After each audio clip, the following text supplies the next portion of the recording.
Good grief. Why do they never go in for me? Hi everyone, back again with another video. So this one, I'm going to do a bit of a catch-up. So this is brand new vinyl that I bought this year, well, in the last year, from Christmas to Christmas, basically. So I'm starting with something I got and I never showed that my daughter bought me last year and I've enjoyed through the year. I'm going to finish up with what she bought me for Christmas this year. So there we go. So we've got brand new vinyl in a year, catching up. So last Christmas, I was stoked to get this from my daughter. So this is Suzie and the Banshees. This is Hyena. So this is the album that Robert Smith joined. I think he was playing bass. He toured with the Banshees and the Cure supported him. And then he joined the band after their bass player left on, I think, the middle of a tour, I think. So this is an excellent album. So this is released in '83. I think this is a much lighter record than some of their prime phase goth stuff like Juju. I guess, I don't know if Robert Smith had a hand in writing any of the lyrics or the songs.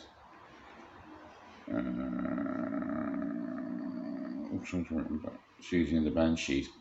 Obviously had some kind, maybe had some kind of influence. And there's the Inner Sleep, there's old Bobby Smith there. But a lot of this is less, it's a lot lighter. I mean, things like Dazzle is glorious, lead single. I had that on a single for years now. Lovely, lovely label. Things like Swimming Horses. There's a couple of songs. There's a song that reminds me a bit of The Doors. Dazzle is a sublime piece of gothy pop. Just a brilliant, brilliant record. So yeah, so this is a absolutely brilliant album. Love this, and it's got. I'm sure it's got Dear Prudence on it. I think it's as a I'm sure I heard Dear Prudence on this. Maybe it isn't. Maybe I listened to it, a digital version as well. But anyway, it's a fantastic record. Yeah. Early last year, I managed to find this. I think this was absolutely dirt cheap. I think this was, and I've seen it really cheap other places as well.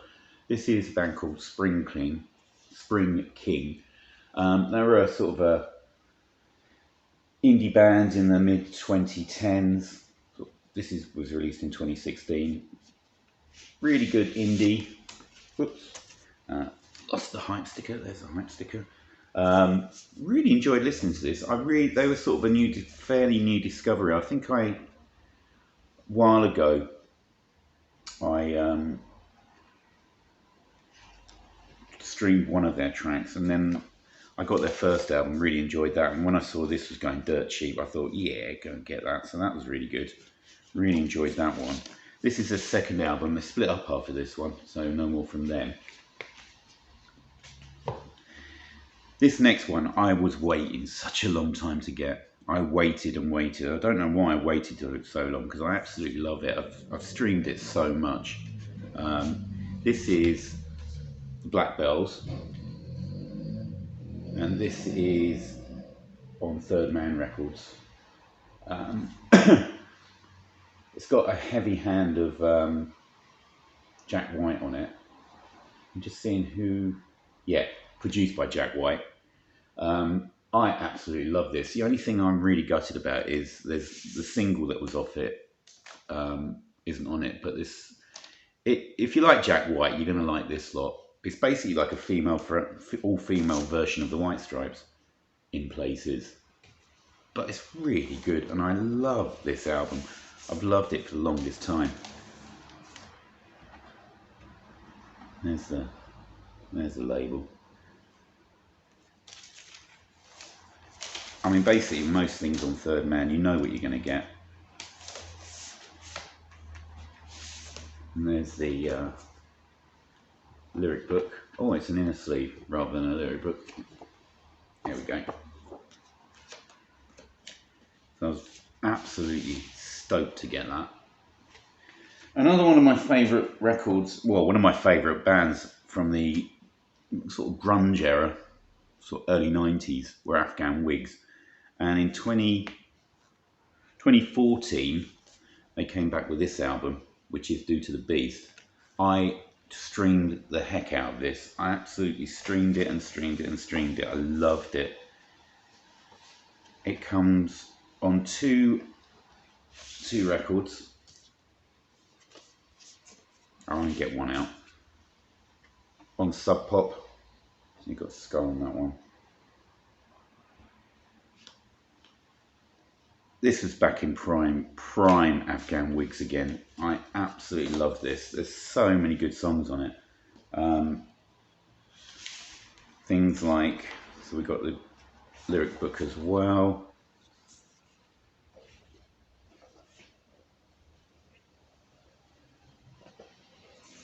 There's a typical page. Absolutely love this record. Things like Matamaros, The Lottery, Lost in the Woods, Algiers. It is, from start to finish, I think it is an absolutely stupendous comeback from there. So I was really happy to pick that one up. Now back in, I can't remember which vinyl tag it was that I mentioned this the first time. It might have been, oh, I don't know when, I can't remember what the actual date of this was.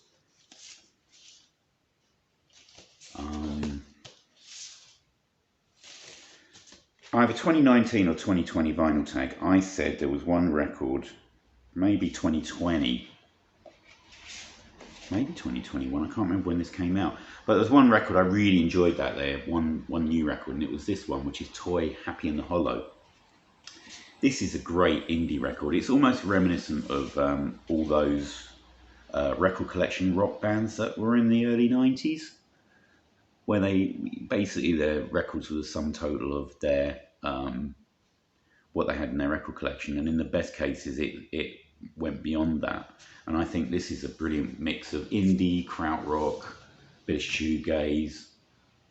I got it really cheap. I think it was only a £5, because I think whoever had it thought that this brown mark here, which is an imperfection of the vinyl, they thought it was a scratch, but it's not. It plays absolutely perfectly, and it's a lovely sort of sky blue vinyl. Here's a picture of the band. So I was really happy to pick this up. This is absolutely a fantastic record, and I urge anybody to check that out. I really enjoy that record. It's that Toy, Happy in the Hollow. Picked this one up in a sale, brand new. I was really surprised to see this cheap. So this was The Who and their album Who, which was released in 2019. I think it's their first album for quite a while, wasn't it? I'm pretty sure. Oh yeah, here we go. First studio album since 2006. Don't know where that's been. Anyway, it's a really strong comeback. I think basically it's just Townsend and Daltrey, really. First side is really prime era. They're trying to get that sound of their prime, their sort of 70s prime, and they've really succeeded, I think.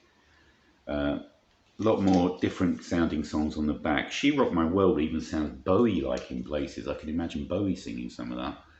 But I really like this album. Really good album.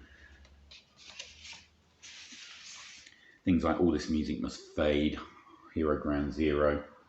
Yeah, it's an absolutely fantastic record. Really enjoyed that.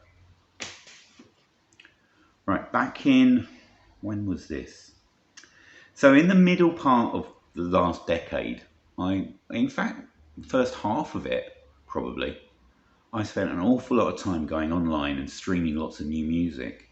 And I'm only just starting to get some of it on, maybe sometimes vinyl, not much. And a lot of CDs are coming out now, is dropping in price of the stuff that I was listening to. And one of the artists that I really loved, well, this record I absolutely adored, is this one. So this is FKA Twigs, and this is LP1. So before this, she had a couple of 12 inches out, I think, or a couple of EPs. This is sort of quite a genre, a mix of genres, really. She's got quite an R&B-ish vocal style, but quite breathy and ethereal at times. Then you've got a lot of, I hesitate to describe any kind of dance music from the last 10 years or so, but I've seen it described as sort of garage dance music. I'm such an old fart, really. I haven't got a clue about it. But this is really good. I hear there's a lot of glitchy percussion in it. I hear bits of Bjork in it. She plays with her vocal sound, so I hear a bit of Fever Ray in there as well. So it's kind of an indie take on an R&B garage record. I hesitate to say. I don't know. So I'm sure somebody will totally pounce on that and say you're absolutely talking out your bottom, but there we go. But I absolutely love this. Things like 2 Weeks, Video Girl, really good stuff. I totally love this record. Don't know why I haven't taken the shrink off. I think it's because I haven't taken the pipe sticker off yet, but absolutely brilliant. I think it's just black vinyl. So you got the inner sleeve. Yeah, just black vinyl. Very plain label there. Absolutely love that.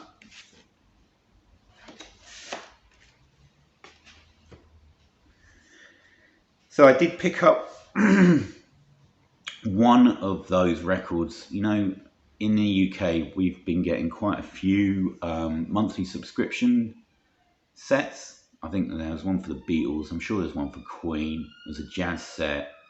And then this year, they started off doing a Bob Dylan set. Now, I don't know how popular this will be. Just wait for the police car to go by. I don't know how much they sold, but this one was cheap, and this is a cracking album. I don't know if I'd ever heard it before. I must have done at some point. But this is Bob Dylan to Times They Are Changing. His album from 1964. Things like Times They Are Changing, Ballad of Hollis Brown, Lonesome Death of Hattie Carroll. I mean, this is a classic record, an absolute classic record. And this is a really good repress. 2018 repress by Sony. D'Agostini publication. They've obviously, they must have printed off new covers, or I don't know what they've done, but it's a 2018 reissue. Did they do it before? So on that, replicated the Columbia label there. It sounds really good. I think it's a really good pressing. And what I really love is they've also got the original. So track 11 is a poem by Bob Dylan. And they've actually included the insert with parts 2 and 3 on it. So I'm really, really stoked to that. It sounded so good. I played this again last night and it just sounded fantastic. I only got that one because I think it was like the Lost Leader trying to get people to subscribe, and I've got it. I don't know how much it was. I can't remember. 5 or 6 quid, I think. 6 or 7. I don't know. But it's definitely worth buying that. No intention of picking any of the others up, but you never know. They might filter through to the second-hand market. Who knows? But that was a fantastic record. Love that. Right. So here's my new record of 2021 that I got. I don't really find that much that I'm really excited about in the last couple of years, last few years. I think I've talked about this before, but this is fantastic. So this is a band called Dry Cleaning. This is New Long Leg, the debut album. This, I was trying to describe this to some other people, and I kind of failed miserably. I think I said something about something about Marquis Smith on tranquilizers or something, but that doesn't do it justice. It's a female singer who I will try and find out what her name is, which I probably won't be able to because I haven't got. Is there an insert? Oh, there is. Got an insert there. Florence Shaw. She's got such a distinctive vocal style. Very laconic, very kind of laid back. kind of almost drawling. Stream of consciousness lyrics. It's kind of hard to fathom what she's going on about sometimes, but it's just so, I just find her vocal delivery so enticing, I guess, probably the best way to describe it. The music is a post-punk background, kind of disconnected from the sound of her lyrics, sound of her voice, but it just works brilliantly. It absolutely works on 4AD. I don't know if there's a typical 4AD label. Oh, well, there you go. So there's the 8, and then you've just got the 4AD badge on the other side. Absolutely love this. Gorgeous packaging, gorgeous record. Absolutely stunning listen from start to finish, I think. Scratch Card Lanyard was the first single, I think. Probably some more tracks were on early singles as well, but that is fantastic. Absolutely love that. And then to round it off is the record I got this Christmas from my daughter, and this filled an almighty gap in my vinyl collection. I do have this on CD, but this was a big gap, so I finally got a copy of Unknown Pleasures on vinyl. Seminal record, really. I mean, you can't describe it as anything other than that. Prime mover in the goth scene, prime mover in indie. Fantastic record from start to finish. So many good songs on here, from things like New Dawn Fades, She's Lost Control, Shadow Play, Interzone. From start to finish, this is a fantastic record. Of course, on Factory, with that iconic label, black and white. Plenty's been said about Joy Division and about all of their output. But absolutely stoked to get this. So thank you, my lovely daughter, for getting me that. Fantastic stuff. So there we go. There's a roundup of brand new vinyl that I've got throughout the last year. I've got loads of records to show, so what I'll probably do is I'll pick and mix stuff now. I'm not going to do it. Usually I try and keep it into groups of records that I buy roughly in the same time, but I'm just going to pick and mix. Although there is one batch of records, I'm still playing my way through them, that I got together, and they really deserve to have their own video. So, hope you enjoyed that quick trawl through the last year, and I hope to see you all again soon in the next year, 2022. Let's hope that it brings joy and happiness and health to everybody, and Happy New Year to you. Bye.